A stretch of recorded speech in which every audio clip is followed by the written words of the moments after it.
दोनों का वो जो वीर मिलता है, उस रज और वीर के मिलने से एक कलल सा बनता है। 5 रात्रि व्यतीत होने के बाद एक बुदबुदा सा बनता है। 10 रात्रि व्यतीत होने के बाद एक बेर की सी आकृति होती है। फिर उसके बाद उसमें धीरे धीरे मांसपेशियां बढ़ने लगती हैं। 1 महीने में उसके सिर निकल आता है। 2 महीने में हाथ पांव अंगों का विभाग होता है। तीसरे महीने में नख रोम अस्थि चर्म स्त्री पुरुष के चिन्ह प्रकट हो जाते हैं।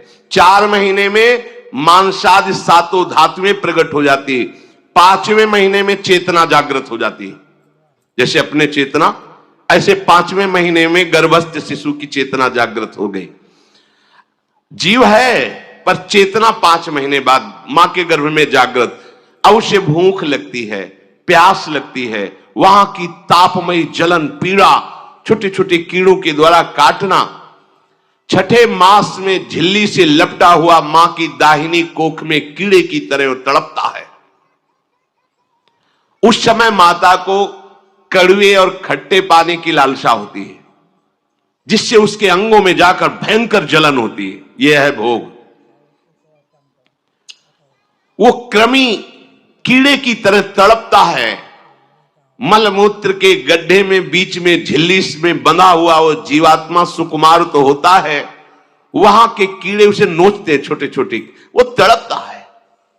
माता प्रसन्न होती कि जब बच्चा हिलता है, बोले है उसकी दुर्गति हो रही, वहां भयंकर कष्ट पा रहा है।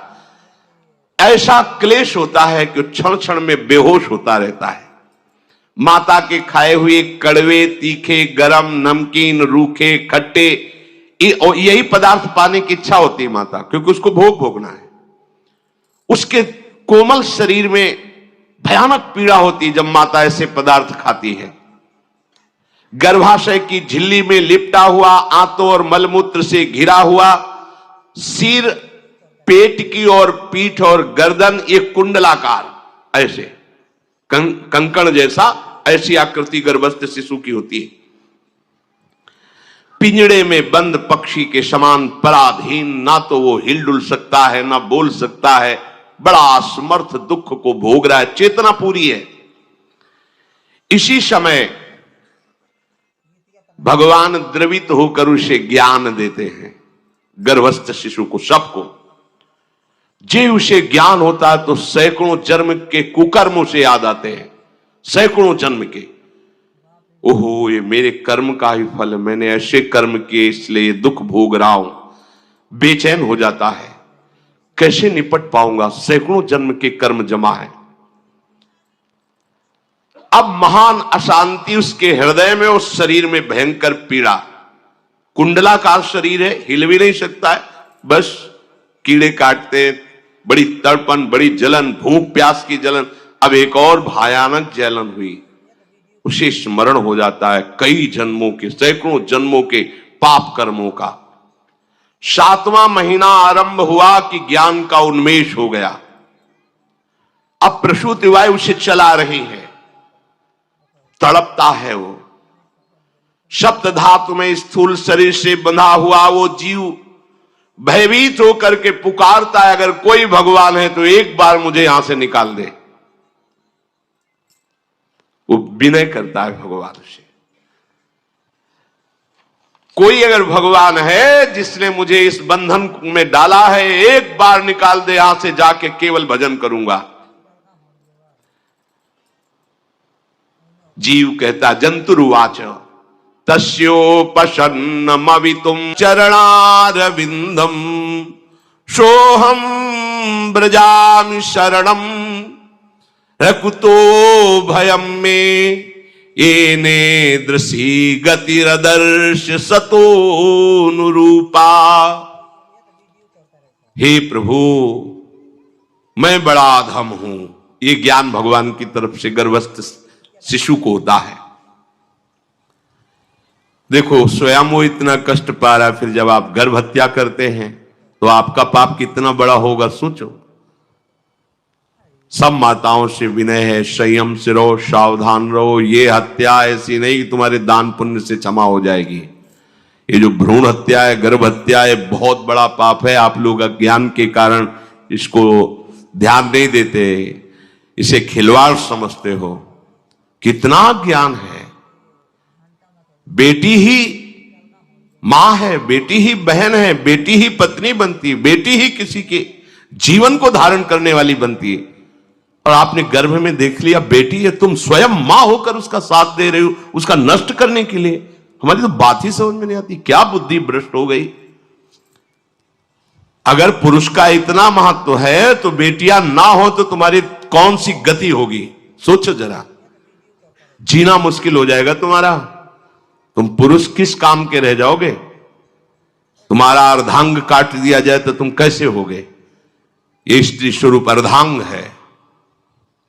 जिस घर में मां बहन नहीं है, स्त्री स्वरूप नहीं, स्मशान जैसा वो होता है। ध्यान दीजिए, ये बहुत बड़ी गलती है जो अपनी बेटियों की हत्या करते हैं। और ये वो पाप है जो अक्षम्य अपराध है। स्त्री हत्या करना शास्त्रों में बहुत बड़ा पाप कहा गया है। फिर वो तो बच्चा है, बिल्कुल नहीं।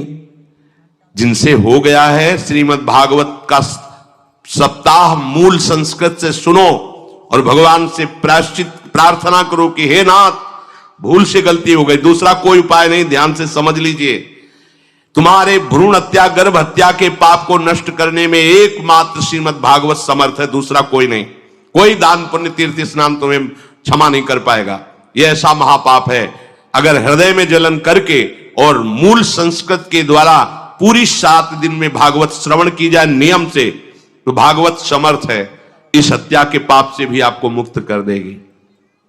जिनके ऐसे हत्या हो गई हो करवा लो, नहीं तो बुद्धि आगे भ्रष्ट करके तुम्हें हरि गुरु से विमुख कर देगा। यह अपराध नष्ट नहीं होगा, श्रीमद् भागवत की कृपा से नष्ट हो जाएगा। यह हमें बहुत विश्वास है। श्रीमद् भागवत सप्ताह की यह है ही महामहिम। प्रेत योनि को प्राप्त धुंधकारी को सीधे भगवत पार्षद स्वरूप देकर परम पद में आरूढ़ कर दिया। केवल 7 दिन की मूल संस्कृत एक भी श्लोक नहीं छूटना चाहिए। अगर सप्ताहिकी का पारायण हो तो इस भ्रूण हत्या, गर्भ हत्या से भी निवृत्ति मिल जाए।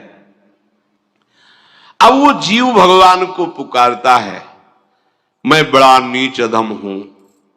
आहा, भगवान आपने जो मुझे गति दिखाई है तो मेरे कर्म के अनुसार ही है, आपका इसमें कोई दोष नहीं।